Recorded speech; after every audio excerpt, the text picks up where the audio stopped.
திருவானைக்கா திருத்தல மாஹாத்மியம் 8ஆம் பகுதி. திருவிழாக்கள். நாவல் மர நிழலில் சிவபெருமான் அருட்கோலம் கொண்டு எழுந்தருளியவுடன் நான்முகன் சிவபெருமானின் திருவடிகளில் பணிந்து வணங்கி, பரமபதியே, இங்கு எழுந்தருளியதால் அடியேனும் அகில பக்த கோடிகளும் உய்வு அடைந்தோம். மாசி மாதத்தில் சந்திரனுக்குரிய நாளாகிய மிருகசீரிட நட்சத்திரத்தில் இடப கொடியை ஏற்றி உமக்கு திருவிழா நடத்தி, பங்குனி மாதத்தில் அடியேனுக்கு உரியதாகிய ரோகிணி நட்சத்திரத்தில் அக்கொடியை இறக்கவும். அந்த நாளில் என் பெயரால் விளங்குகின்ற தீர்த்தத்தில் யாவரும் நீராடி விரும்பிய வரங்களை பெற்று கொள்ளவும் வரமருள வேண்டும் என்று வேண்டினார். சிவபெருமானும் அங்கனமே அருள் செய்து அருகிலிருந்த அனைவருக்கும் அவரவர் வேண்டிய வரங்களை வேண்டியாங்கு வழங்கினார். அன்றைய காலத்தில் தொடங்கிய விழா இன்றும் நடைபெற்று வருகின்றது. நான்முக பிரம்மன் ஆனைக்கா அண்ணலுக்கு திருவிழா செய்ய விரும்பினார். திருவிழா திருமுகத்தை அனைவருக்கும் அனுப்பினார். சிவபெருமானின் திருவிழாவை தரிசித்து பேறு பெற விரும்பி தேவர்கள், நாகர்கள், மனிதர்கள் என அனைவரும் வந்து சேர்ந்தனர்.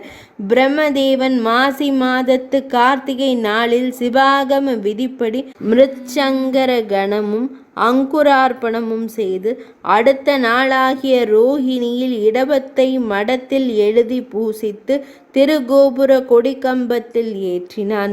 அன்று முதல் விநாயகர் முதலிய மூர்த்திகளுக்கு திருவிழா நடைபெற்றது. 17ஆம் நாள் மாலையில் 8 இடவ கொடிகளை வழிபட்டு 18ஆம் நாள் காலையில் சம்புநாயகர் அகிலாண்ட நாயகி அன்னையுடன் எழுந்தருளி வந்து அருட்காட்சி நல்க அவற்றை முறையே கிழக்கு முதலிய 8 திக்குகளிலும் உள்ள 8 கொடி கம்பங்களில் ஏற்றினான். அன்று முதல் நாள்தோறும் காலையிலும் மாலையிலும் சம்புநாதர் பல வாகனங்களில் திருவுலா போந்தார். 27ஆம் நாள் ரோகிணி தினம் பகலில் பிரம்மதீர்த்தத்தில் தீர்த்தவாரி நிகழ மாலையில் 8 கொடிகளும் இறங்கின. 28ஆம் நாள் மாலை முதல் 3 தினங்கள் பள்ளியறை பெருமான் சிவிகையில் உலா வந்து திருவருள் வழங்கினார்.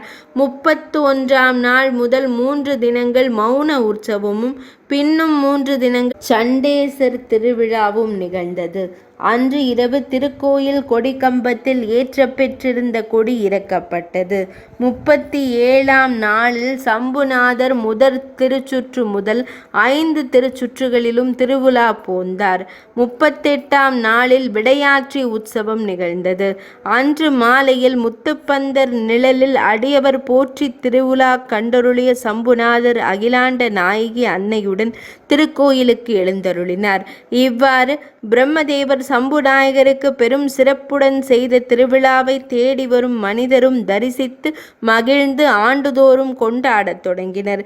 திருவிழா முடிவில் பிரம்மதீர்த்தத்தில் நீராடியவர்கள் மண்ணரசும் விண்ணரசும் செலுத்தி முக்தி எய்துவார்கள். ஓராண்டு காலம் அமாவாசை தோறும் பிரம்மதீர்த்தத்தில் நீராடி பெருமானை வழிபடுவோர் பாவமும் பிணியும் நீங்கி இன்பக் கடலில் மகிழ்ச்சி உறுவர். இவ்வாறு பிரம்மதேவர் கொண்டாடிய திருவிழா இன்று பெருந்திருவிழா எனும் பெயரில் 40 தினங்கள் மிகச் சிறப்பாக நடைபெற்று வருகிறது.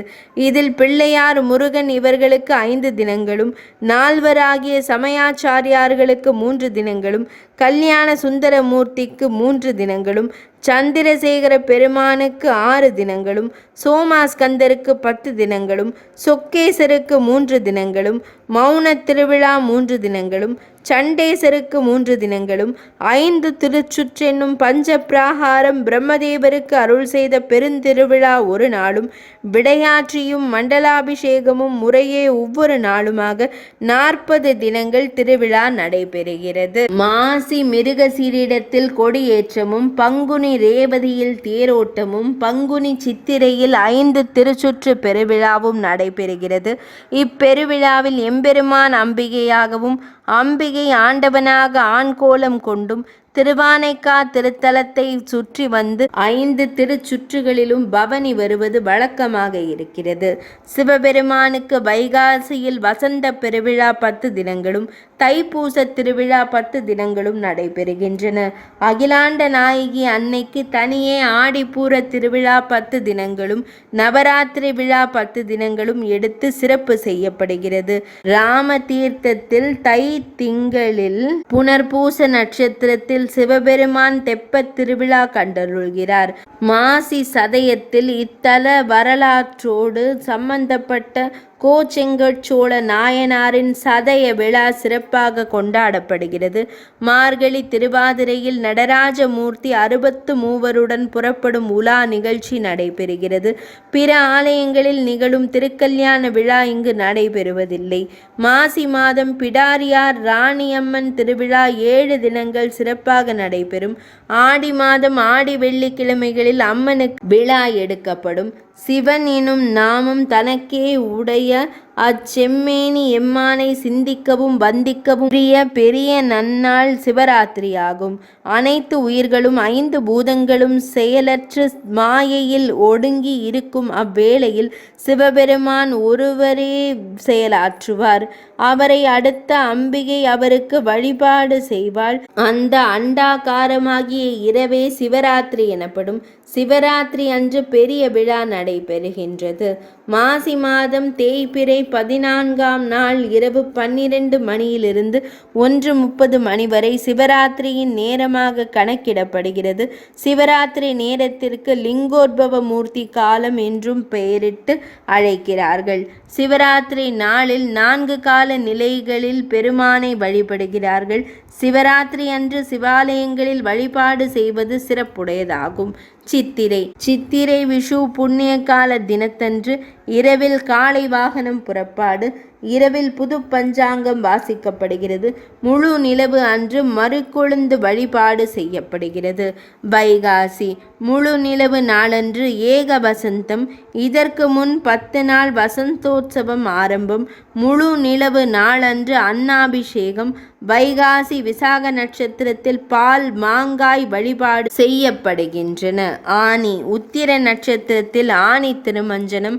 மறுநாள் நடராஜர் புறப்பாடு உலா வரும். ஆனி முழு நிலவு நாளன்று முப்பழ வழிபாடு நடைபெறுகின்றது. ஆடி தட்சிணாயன புண்ணிய காலத்தில் பகலில் தீர்த்தவாரி, இரவில் காளை வாகனம் புறப்பாடு. முழு நிலவு நாளன்று பட்டு பவித்திரம் சாத்தப்படும். ஆவணி மாத மூல நட்சத்திரத்தில் ஆவணி மூலம் சிவபெருமான் பிட்டுக்கு மண் சுமந்த உற்சவம். முழு நிலவு நாளன்று எள் அபிஷேகம் நடைபெறுகின்றன. புரட்டாசி கிருஷ்ண சதுர்த்தசி இரவு கேதார விரதம். மறுநாள் சோமாஸ்கந்தர் புறப்பாடு. கலைமகள் வழிபாடு. விஜயதசமி அன்று அம்பு எய்தல். முழு நிலவு நாளன்று நெல் பொறி வழிபாடு நடைபெறுகின்றன. ஐப்பசி நரக சதுர்த்தசி அன்று தீபாவளி வழிபாடு. முழு நிலவு நாளன்று விபூதி வழிபாடு நடைபெறுகின்றன. கார்த்திகை சோமவாரங்களில் சங்கு வழிபாடும் முழு நிலவு நாளன்று கிருதப்படம் வழிபாடும் நடைபெறுகின்றன. மார்கழி திருப்பள்ளி எழுச்சி விழா ஆரம்பம். மாணிக்க வாசகர் உற்சவம். முழு நிலவு நாளன்று நெய் வழிபாடு நடைபெறுகின்றன.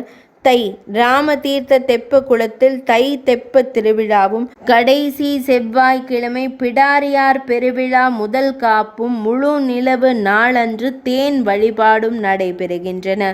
மாசி மகா சிவராத்திரி முழு நிலவு நாளன்று கிருதப்படம் வழிபாடு நடைபெறுகின்றன. பங்குனி ஆண்டு பெருந்திருவிழா.